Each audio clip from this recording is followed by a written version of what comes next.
महंगाई, बेरोजगारी, भ्रष्टाचार, निजीकरण जैसे ज्वलंत मुद्दों पर महागठबंधन के कार्यकर्ताओं ने केंद्र सरकार की बखिया उधेड़ा।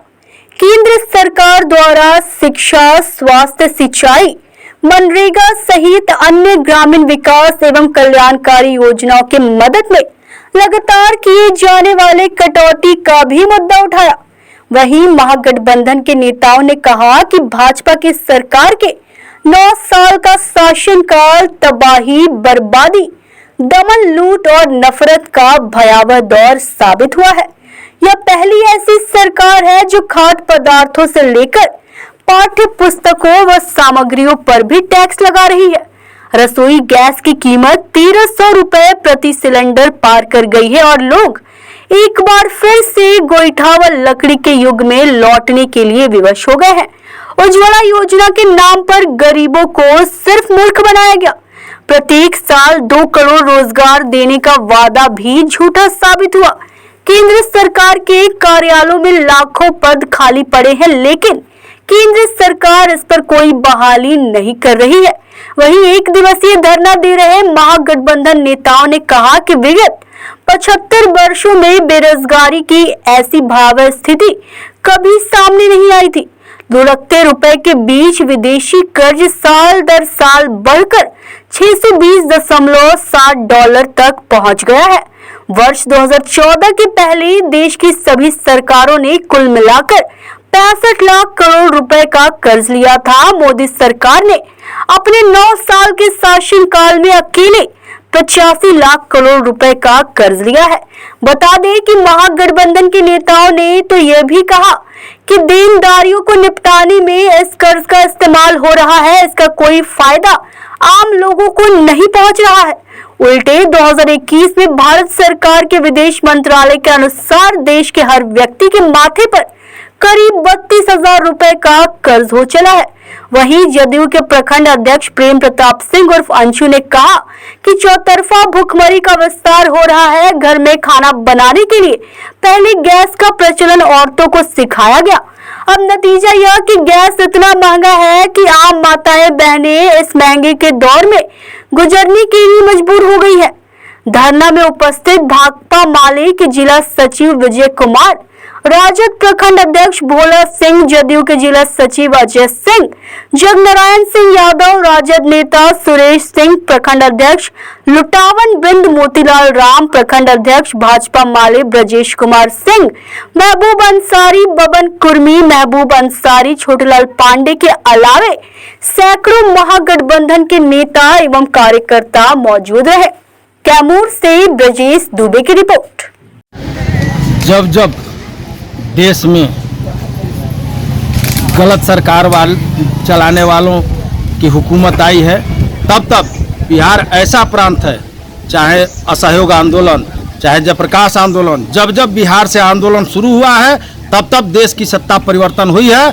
और इस बार भी जो आंदोलन का अभी ये शुरुआत है और ये आंदोलन इस सरकार को बदलने में अपना कार्यक्रम पूरा करेगी और जब तक नहीं बदलेगी तब तक कार्यक्रम ये चलता रहेगा ना, इसका कोई असर नहीं। केंद्र सरकार को अल्टीमेटम, केंद्र सरकार को परिणाम मिल रहा है। जब महागठबंधन का अगुवाई नीतीश कुमार जी पूरे देश भर में घूम कर किए, तेजस्वी जी को साथ में लेकर के, कर्नाटक में उसका हाल देखने को मिला।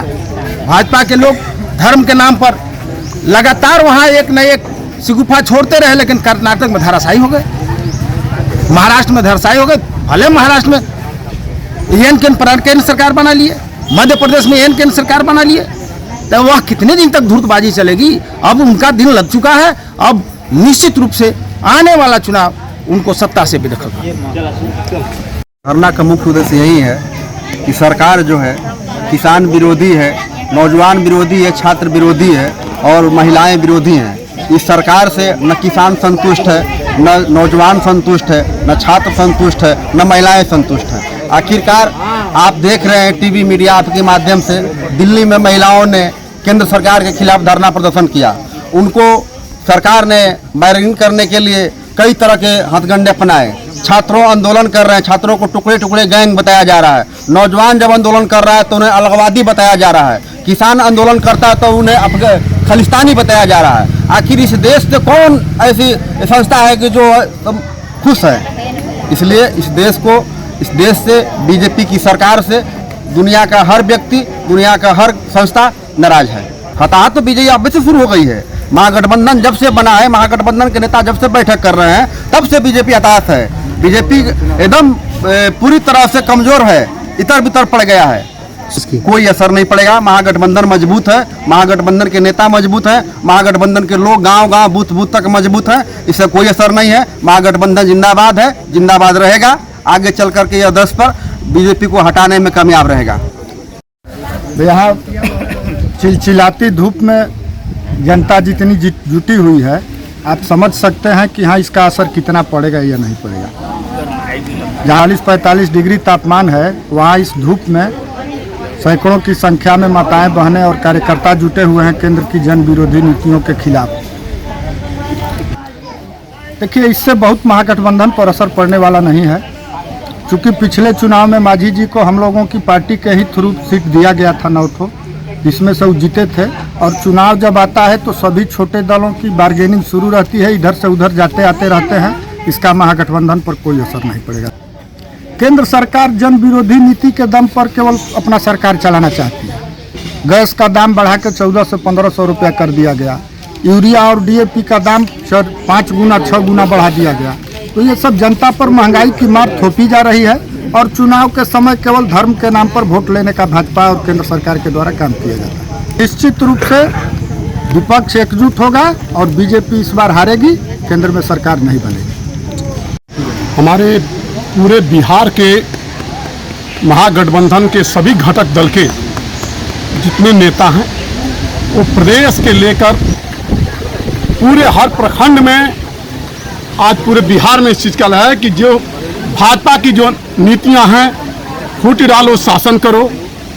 जो बहुत से ऐसे चीज़ हैं जो कि अपने अलग नीतियों से केंद्र सरकार की नीतियां बिहार पर थोप रही हैं, और वो मनमानी ढंग से कर रही हैं। जो बिजली का बिल अन्य देश में, अन्य राज्यों में 4% दे रही है, और हमारे यहाँ 8% को ले रही है, राशि ले रही है। तो इस सब को लेकर किसानों का जो DAP है, वो महंगाई के दौर पर वहाँ से किसानों का खाद नहीं मिल रहा है।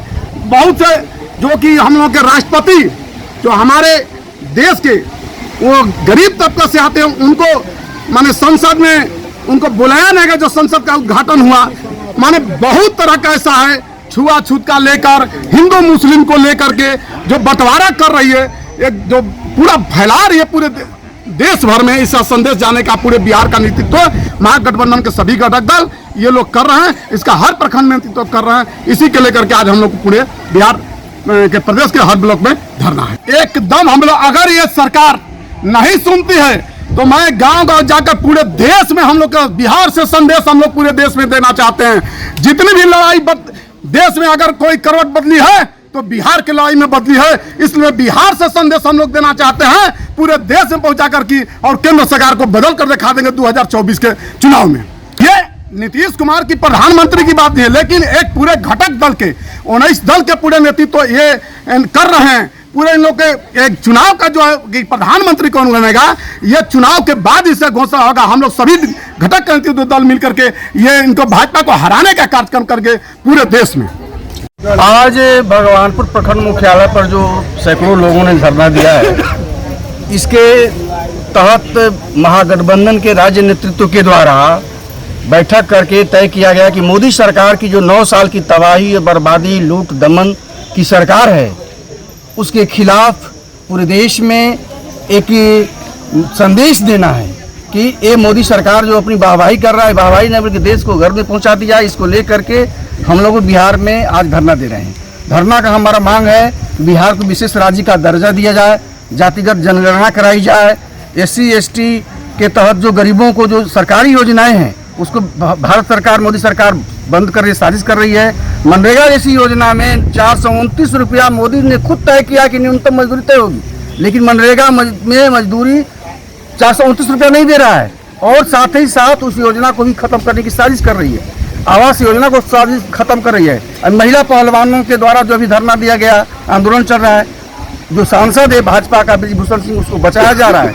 इन तमाम समय बेरोजगारी, महंगाई, इन तमाम सिंचाई में किसानों के आमदनी का दोगुना करने की बात मोदी ने कहा था। 9 साल के बाद कोई वृद्धि नहीं हुई उन पे आमदनी में। इन सारे सवालों को लेकर आज हम लोग संयुक्त रूप में प्रखंड मुख्यालय पर धरना दे रहे हैं। राष्ट्रपति के नाम हम लोगों ने ज्ञापन, सरकार यदि को राष्ट्रपति के द्वारा उन्हें चेतावनी नहीं दिया जाता है, हमारे सवालों को नहीं सुना जाता है, तो मोदी सरकार को उखाड़ फेंकने का हम एक बड़ा आंदोलन चलाएंगे।